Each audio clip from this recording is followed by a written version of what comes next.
მოგესალმებით, მე აივნიდან, რომელიც გახდა გამარჯვებული კონკურსისა თბილისური აივანი, რომელმაც სტარტი 11 ივლისს აიღო.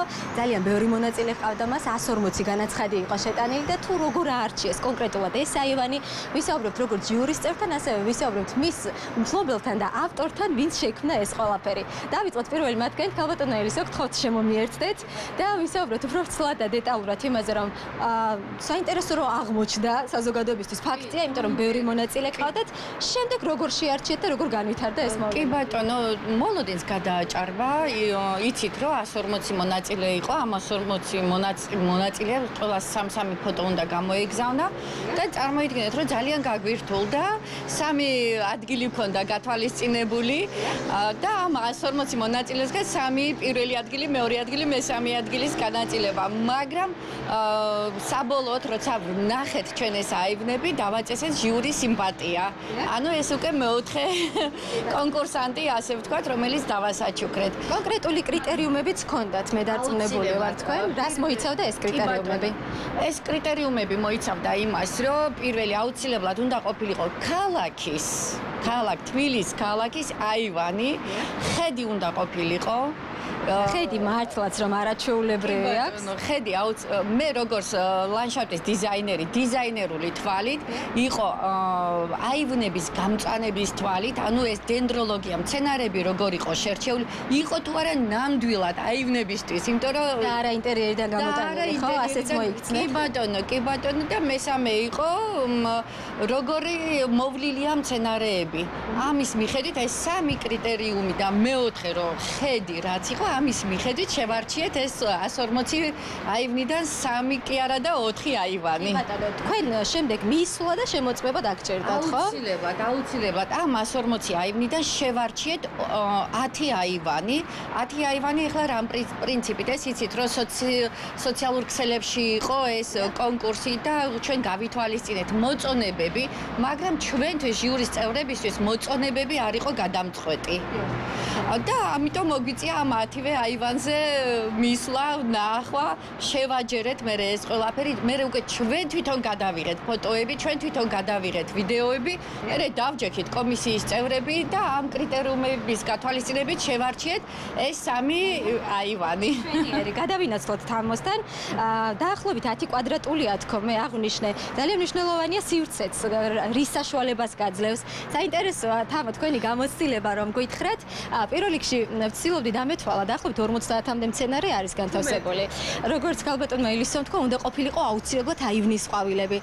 ეს ყველაფერი იცოდით თუ აი როგორ გააკეთეთ და გულისხმობ რას? თამო არ გახლავთ არც ფლორისტი და არც თქვათ ამ მიმართულებასთან ესეთი პროფესიული შეხება არ ქონია. საზღვროდ შეყვარებული ვარ მე სილამაზეებზე და ზოგადად მცენარეებზე და რომ მკითხოთ რომ საიდან გაგიჩნდათ იდეა, აი ნამდვილად ვერ გეტყვით, იმიტომ რომ დაბადებისთანავე ალბათ დამყვა ბავშვობიდან უსაზღვრო სიყვარული მათ მიმართ, იმიტომ რომ იცით რა მინდა ვთქვა ხალხო, რომ მცენარე არის ისეთი ცოცხალი არსება, რომელიც უანგაროდ გიბრუნებთ სიკეთეს მოფერებით, რომ ეფერებით, აი თავისი სილამაზით გიბრუნებთ უანგაროდ თავის დადებით ემოციებს.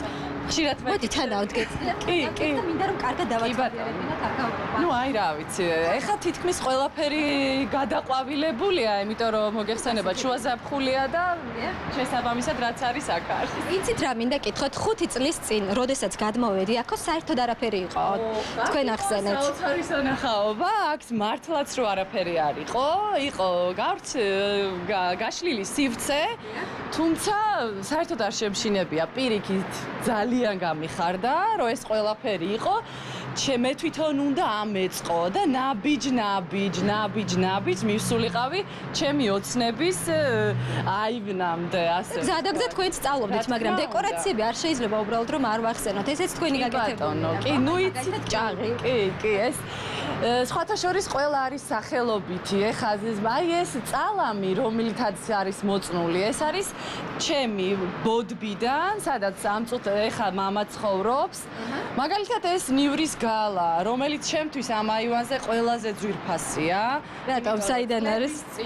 რამოდენიმე წლის წინ დედამ თავისი ხელით დაწნა და დღეს დედა აღარ არის იმ ქვეყანას იმ ქვეყნიდან მადევნებს თვალს. ამიტომ ყველაზე ძვირფასი ნივთი ჩემს აივანზე არის ეს ნივრის გალა. ესე იგი, გარდა იმისა, რომ ძალიან ლამაზია აივანი, თითოეულ ნივთს თავისი ისტორია აქვს აუცილებლად აი ეს სუკულენტი, ეს ამერიკელი ბრძანდება, რომელიც იყო ერთი ფოთოლი, აი ეს სუკულენტი, რომელიც აგრეთვე ამერიკელია. ეს რაღაც განსხვავებულია, ხო? ეს არის ემონიუმი, რომელიც ძალიან ნელა იზრდება და ექსტრავაგანტულია რა, რო ვთქვათ.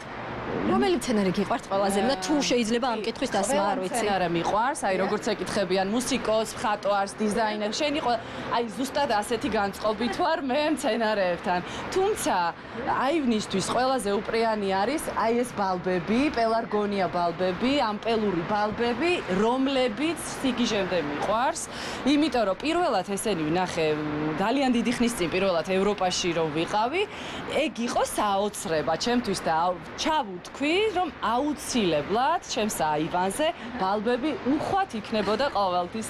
აი, შედეგიც აგერა. ყველაზე რთულად მოსავლელი რომელია? ყველაზე რთულად იცით რა არის? აი, ყველაზე რთულად ვერ ვიტყოდი ძალიან რთულად, თუმცა მეტი ფერება უნდა, მჟავე ნიადაგი უნდა, ეს უნდა მოკლედ. უფრო მეტად რთულია ეს. კი ბატონო. თამო, წარმატებას გისურვებთ. ის გადაგვრჩენია კიდევ უფრო გამრავალფეროვნებას. ყველა სენსორზე სხვადასხვანაირიაო და წარმომიდგენი ახალ წელს როგორი ლამაზი იქნება ეს ერთზე. აღდგომას. გავატონელისო თქვენთან მადლობა თამო დიდი. თქვენთან უნდა დავასრულო საუბარი. წამოგცდათ საუბარში რომ ვაპირებთ თბილისური ეზოების კონკურსიც დავიწყოთ. რამდენად უახლოეს მომავალში იგეგმება? ამ აივნების კონკურსმა იმდენი კომენტარები მოგწერეს, რომ მოდი გადავაქციოთ თბილისიო გამწვანებულ ქალაქად დავიბრუნოთ ის თბილისი რაც იყო. არ ვიცი, გეგმავთ ალბათ უფრო შემოდგომისკენ და ეს შემოდგომის ფერებით შემოვა და ნახოთ აბა რამდენი მიიღებს მონაწილეობას, რომ ეს თბილისური აივნებიც, თბილისური ეზოებიც რომ წამოვიდეს, როგორც კონკურსი და სტიმულის მომცემი. მე მადლიერი ვარ ყველა მონაწილესი, იმიტომ რომ ეს არის უკვე სტიმული და იმ ახალი იდეის განვითარება, რასაც ქვია თბილისური აივნები. დავიბრუნოთ ჩვენი თბილისური აივნები. ძალიან დიდი მადლობა თქვენ. ამით დაგემშვიდობებით, ძვირფასო მაყურებლებო, მაქვს იმედი, რომ თქვენთვისაც ერთგვარი სტიმული იქნება, რომ მოვაწყოთ ის გარემო, რომელიც გვაქვს, უფრო სასურველი გახდეს, უფრო ლამაზი გახდეს და ეს ყველაფერი რა თქმა უნდა შემდეგ ჩვენზე აისახება. გემშვიდობებით, ყველას წარმატებულ და ბედნიერ დღეს გისურვებთ. დიდი მადლობა.